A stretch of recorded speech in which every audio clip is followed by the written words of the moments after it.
this and that, and what the fuck else, episode 120. In this one I will be talking about the pestilence, mostly about the pestilence, a little bit about the Donbass and the economy, some education stuff, and quite a few things about energy. And there's a what the fuck that you can just sit back and laugh your ass off. I'm in a shit mood today. A lady that's been working with my company for a long time passed away this morning. She was one of those that fell for that fucking joke about protecting the children and the old people and took the fucking shot. And within a short time, cancer, severe, stage 4, and today she clocked out. May her soul rest in peace. And I see the Department of Health is driving another campaign on Twitter for the people to get the shots. It's fine. It's every person's good right to make the decision whether to take it or not. But there's a lot of unnecessary and uncalled for pressure. But we can do nothing about it. We can only resist. And I saw that fucking joke that the WEF insisted on the pilots flying the people to Donbass to be unvaccinated. Can you believe that? But the reality is that operation, WEF, has got a plan to remove us. And all they are getting currently is tweets and memes. And they will carry on. They are now going to vaccinate the animals, farm animals, to transfer that shit to whoever eats that meat. They've got some shit that they're spraying now on the vegetables, same story. I don't know where this is going to end, but we better wake up. And then we've got this Eskom fiasco, and I see the racist blacks on Twitter is in full force again. I said to a guy this morning, you know, you're sitting there with your IQ 70, 30% pass rate, most probably on a stolen phone, and you tweet shit like this. But I'm done with that also. Reality is this republic must break up. Forget the story of trying to get the Western Cape independent. Break the whole fucking republic up. This thing has got no more a right to exist. And this republic is the tool that the ANC uses to have a grip on the whole country. That grip must be broken. And it can only be broken if we break up this republic first. And I've got a very good feeling that some of the provinces will then also break up further. That is what we need. These conglomerates is dangerous because in South Africa, if they got Cyril out of control, they've got the whole country at their disposal. That's it. As easy as that. They capture Cyril and they've got the country. And that cock must stop. But in any case, I'm too angry to talk further about that. Let's try and get our minds sorted out. Look at this beautiful photograph. This is a good shot. The photographer saw the opportunity well. Yes, there was a little bit of processing there, but it is a good shot. At first glance you may think it's a drawing. For me, I ate easily. And then we get to the pestilence. And you read this, and you must be very angry. How many 10-year-olds must die before we admit there's a problem? Fearless girl, 10, dies after collapsing at school. As families say, she was an angel.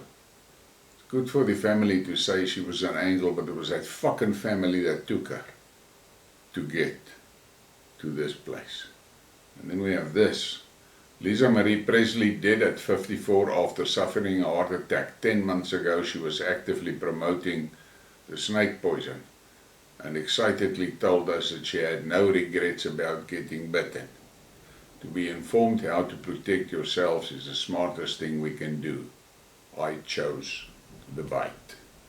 And for those that are interested, here is a detailed thing about her shit story, and you can pause the system and read through it. It's too long, I'm not going to read it, and will just make me swear a lot. And then we get this, and you must just think about it. In the next pandemic, let's pay people to get shot. Data from Sweden and the US suggest that cash incentives increase uptake without denting people's trust in the poison or future willingness to get them. What the fuck is that? During the next pandemic, people will probably be paid to get bitten. Can you believe that? I see things like this, and my brain does not want to process the reality. And then you get this, and it's another thing that is absolutely astonishing. All these facts and data is coming out, but still the pushers are going on full speed. And then they worm themselves out of certain tight spots. Look at this. CDC quietly confirms at least 118,000 children and young adults have died suddenly in the USA since the rollout. What the hell is that? How is it possible that in America, ordinary citizens see this shit and they just shake their heads and they tweet and meme about it? Then you have this. Dr. Malone is ringing the alarm that it's only a matter of time before the mRNA vax is injected into our livestock. If it's not already in some cases, and I will bet that the meat won't have a warning on it. It's almost like they want to poison us. And there has been articles about whole herds that died out shortly after being vaccinated. And I listened to a voice clip a few days ago where a South African farmer were alerting his colleagues that there is a strong possibility that the vaccines for some of the cattle diseases are going to be tampered with. And if that vaccine wipes that herd out, that farmer is gone. And that is what the WEF wants. Starvation. And then we get to the Donbass. And now you must listen to this. And this is specifically for that Nazi stalker that I have. He must open his fucking ears and listen, instead of writing me long messages and telling me how stupid I am. Our children will go to school, theirs will hide in cellars, referring to the Russians living in the Donbass. These are the words of Peter Poroshenko, one of Kiev regime commanders since the beginning of Donbass conflict. Russian-speaking children have been suffered from Ukrainian aggression for more than 8 years. And this is what the Nazi lovers promote.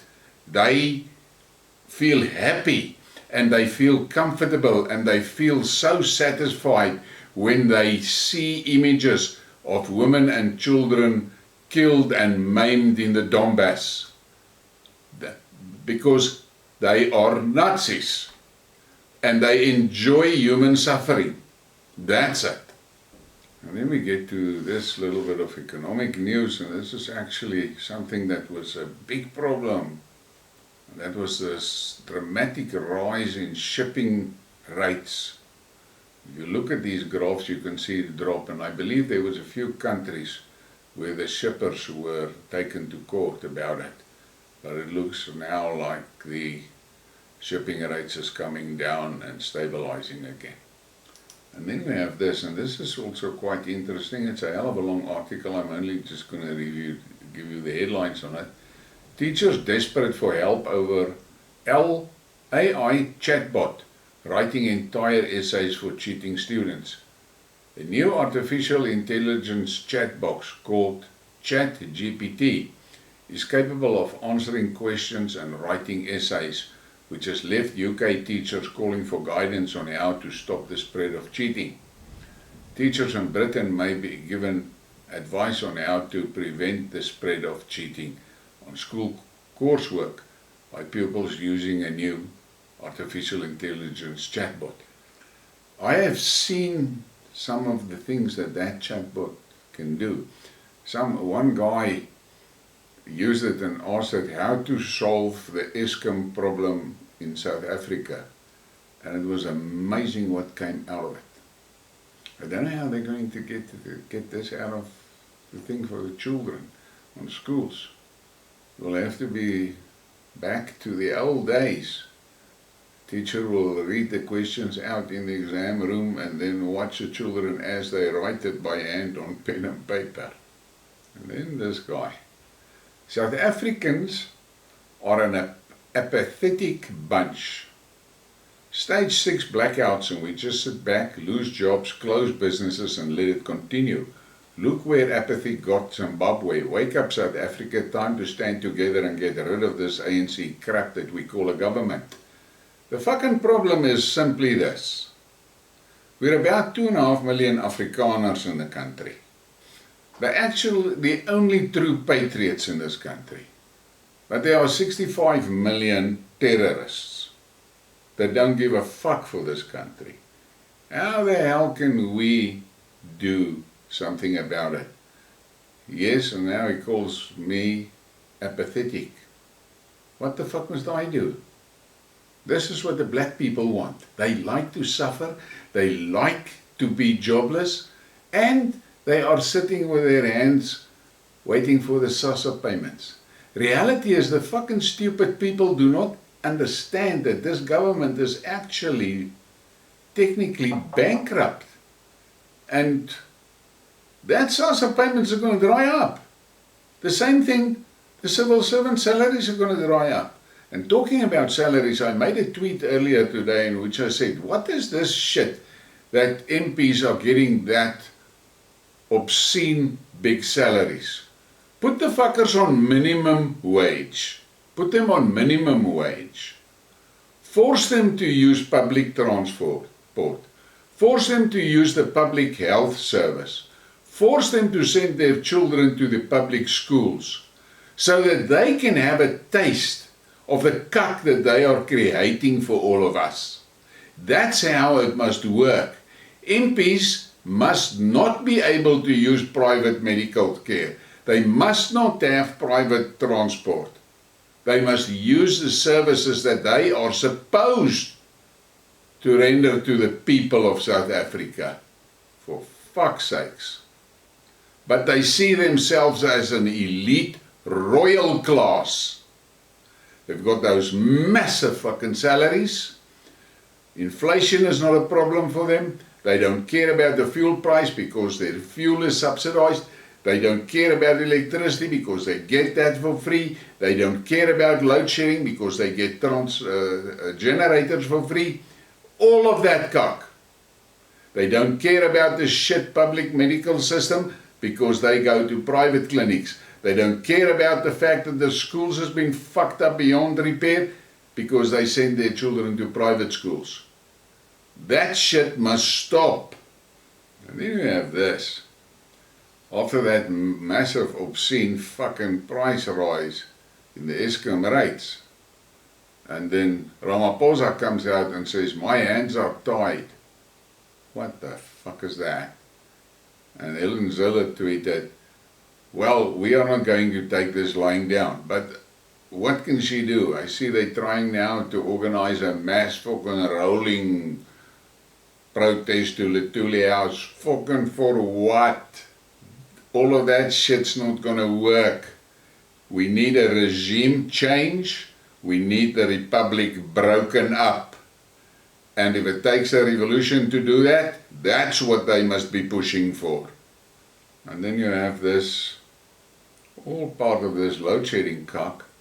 But the IQ 70, 30% passers on Twitter do not understand that actions have consequences.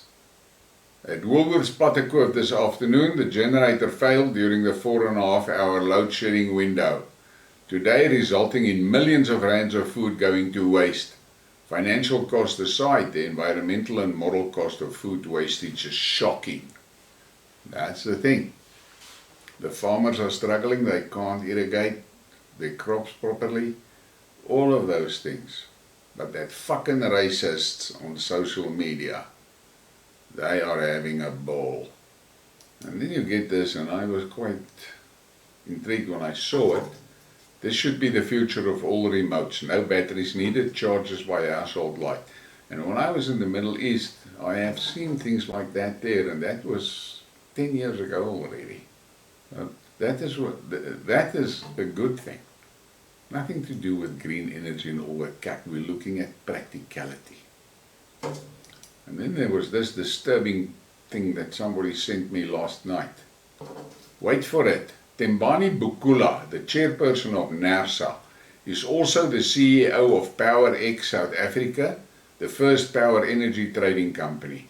He's also the non-executive member of Mahube Infrastructure, which has 5 independent power producers contracts, 2 wind farms and 3 solar farms. Now, who benefits the most when NERSA increases the tariffs by 32% over the next 2 years? It is such a massive conflict of interest, such that the NERSA decision to grant Eskom tariff increase must be declared unlawful and immediately be withdrawn by NERSA. Cabinet ministers must be grilled for allowing this. I cannot believe it. Guys, but this country is fucked. It's fucked beyond repair. This republic must break up. I say it again. The republic must break up. And then there was this article that I saw. Europe will return to Russian gas, says the Qatar energy boss. European countries will eventually resume higher imports of Russian gas, Qatar energy minister and gas company CEO predicted on Saturday, warning that market volatility could last for years. Russian gas exports to Europe plunged after Moscow's invasion of Ukraine, but Saad Shariba Al-Kabi, head of the Qatar Energy, said that the situation could change in the future. The Europeans today are saying there's no way we're going back to Russian gas, he told the Global Energy in Abu Dhabi. We are all blessed to have to be able to forget and forgive, and I think things get mended with time. They learn from the situation and probably have a much bigger diversity, but the Russian gas is going back in my view. Gas exports by Russian energy giant Gazprom to the European Union and Switzerland fell by 55% last year. The company said Europe was previously Gazprom's main export market. A mild winter has spared European countries from having to plunder their gas stockpiles, but Kabi warned it would be harder this year to replenish backup supplies. Luckily, they haven't had a very high demand for gas due to the warmer weather.